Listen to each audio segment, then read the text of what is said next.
Hey everyone, we're back with the next part in the continuing saga of the Coleman 202 Professional. So enjoy. Okay, so a few things have probably changed since I said, hey, we'll be right back. So yeah, it's obviously a different day. I'm wearing different clothes and things probably look a lot different on the bench. So what has happened? So instead of like boring you guys to tear with polishing a fount and the collar, I've gone ahead and done that off camera. So this is actually probably one of the better looking ones that I've run across lately. And collar turned out super nice. I cleaned up the valve stem too because it was a little bit cruddy, and I also rinsed the inside of the tank with some fresh fuel because it just smelled like funky old gas, and it needed to go. And I didn't do a thing to the bottom just because the bottom just doesn't need anything. So so that part's good. We had found 3 blockages in here last time, so cleaned out 2 here, sat this in the ultrasonic. The frame turned out, again, incredible. I can't believe how good it cleaned up. This thing has gotten extremely little use. Top of this was kind of gummy, and you can see it's barely discolored, so I can't tell you how many times this thing got used, but maybe, I don't know, twice. And then it, maybe more than that, maybe 3 or 4 times. But then it probably got the tube gummed up, clogged up with the bugs, and someone tried to light it and it wouldn't go. The other thing I noticed is that when I pulled the generator off of it, the generator had the mud daubers in the end of it too, and the needle, as we mentioned last time, was completely gone, so that generator was pretty much done. So I was like, well, let me go ahead and swap one out from another 200A that I had. So I just I didn't have a new one, so this one should work fine. It looks a little bit crusty, but it'll be fine. The other thing I noticed about that one was that the gas tip was completely missing. It was just basically a straight tube of brass. So whoever tried to light that the last time certainly probably got a surprise of their lifetime, because there was no gas tip. So it basically was like a 1/8 inch hole of solid fuel shooting out of that thing. So yeah, that's probably why this thing looked like it was coated in fuel, very gummy, and then just probably never touched again. But the thing is all it really needed, let's get the air tube cleaned, new generator, is good to go. So where we're at right now is reassembly. So that's great. I haven't done a lot of cleaning on this just because it's good enough. It looks pretty good, so I'm not going to work too hard at it. So what I'm going to do is I'm going to stick this generator on here with the hopes that it will work when we apply fuel to it here shortly. So yeah, the 200s and the 202s, the generators are completely interchangeable. They're basically the same lantern, except that the 202 Professional has got stainless steel parts. So this whole burner frame is all stainless steel. I'm not sure if the collar is stainless steel, but it's pretty stiff. So I'm thinking that it probably is. It's maybe nickel plated. The bail is a stainless steel bail, so it never rusts. So yeah, just a lot of stainless steel parts on it. Otherwise than that, it's basically the same thing as a 200A. Right, so now what we need to do is we need to reassemble the air tubes back onto this. Now, there's a little bit of dust and dirt on here. We'll just kind of brush that off a little bit. I could have cleaned these things up a whole lot, but the thing is that these are exposed to, like, 1,000-degree temperatures shortly after starting the lantern. So any kind of effort that you put into here in terms of cleaning them basically completely goes away the second that you light the thing.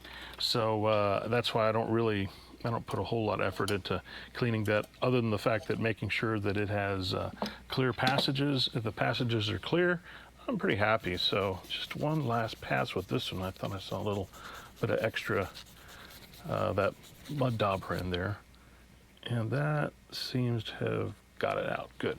Okay, so we'll get that in here. This fits right over that, and then this goes under here, and then the burner tube screws into this from the underside. So once you screw the burner tube in there, then you use that nut to clamp it down. and that holds everything in place. So if you ever have a problem with a loose nut on a, let me give this a little bit of a, back it off just a little so I'm not up against the stop.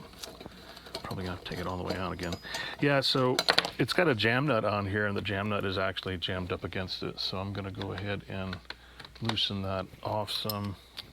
Of course, I picked the wrong wrench. So just gonna loosen that just a little bit. And then it's a 5/8 wrench there. And then we'll go attempt this again. So anyway, like I was saying, if you have a problem where this bracket on the top is loose, all you have to do is get a 5/8 wrench on the jam nut on the bottom side of this, and you'll get everything snug back up again. If I can get this on here in this Century, that'd be pretty great. Yeah, you got to be kind of careful when you're working with brass parts too, is that you can cross thread them pretty easy, right? So you don't want to do that. So yeah, so get that on there good. That looks nice. Give it some, put some torque on it here. Make sure that everything stays good and tight. That feels good. Looks real nice. Yeah, the bottom on this too came out so incredibly clean. I mean, all the carbon all came right off. And so, yeah, if you're doing this kind of stuff, having a ultrasonic cleaner is really handy because they're not terribly expensive. I got a real cheapie off of eBay, and it works great. So I haven't had any problems with it whatsoever. All right, so we're getting closer. Of course, as all we hope, so we get the generator into the burner tube instead of just slamming it on the side. I can't tell you how many times I'm like slapped it on there like, okay, this all fits, and then you look and you're like, tighten this down, and then you see the generator's laying off to the side and you're like, well, that can't be good. So anyway, yeah, this one is just, it's really clean. And this one is a 1963, 1063 if you're wondering. So it looks in really pretty nice shape. It's another thing too is that when you put these on, you're going to make sure you kind of center up the valve in the middle of the hole there, just so everything looks right like it's supposed to. So that looks good there. Of course, the back one doesn't look right, so we're going to try it again. Maybe a little bit more. There we go. We'll do that. Maybe try to split the difference a little bit. May not have been perfectly stamped. Okay. So we're at a point here now where we can probably do a test fire, or at least a bit of a test on getting the making sure that we can get some air out of this thing. So kind of clean this off. I was moving the valve stem around when I had my fingers full of the polishing compound, so I kind of gummed it up a bit. So back on with that, my disc, and put that in there, my screw here. My secret weapon, which I've talked about before, we'll talk about again in case you're just stopping in for one of the first times, but it's a screw starter. So these are really nice for getting some of these little tiny little fiddly screws. They're not designed to tighten the screw down, but they definitely make it super easy for it to get started. I have noticed one problem with, let's see, got this right? That's right. One problem with having a magnetic tool holder. It works super great. It helps keep my desk clean. But when you use steel wool as a cleaner, the fibers of steel wool end up all over everything. And because your tools eventually get magnetized, and as a result, yeah, they get kind of hairy. So it's a little bit of a nuisance, but that's all right. Okay, so let's get some fuel in this thing and see what happens. I was gonna probably need to get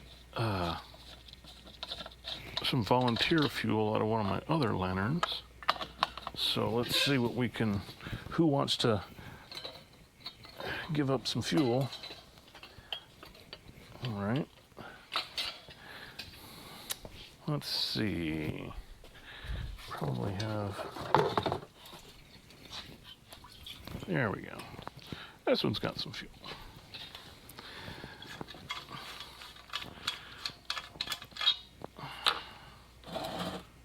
So, yeah, I think I'm gonna have to pre-pour into here just so I don't make a huge mess.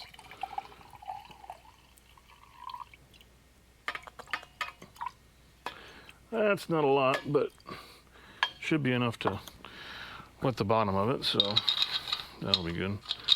This is our little 502 that we did in another video. Set this off. All right. This is one of my favorite parts here because, you know, you sit here and you think about how long has it been since this lantern has actually been fired? How long has it been sitting here waiting to light up the night again? And shoot, this one may have been waiting a long time. I'm thinking that probably it may have been last used 65, maybe a couple years after they got it, and then it didn't work and they just set it aside. Who knows? You can make up whatever story you want, right? So see what we got here. Give her a good old 30 pump. Okay, see what we hear. Well, we'll find out what I hear in the next episode. It's a case I haven't really seen before, and kind of interesting, and could be kind of particularly scary. But anyway, it's definitely worth watching, and it'll be in the next episode. So we'll see you next week.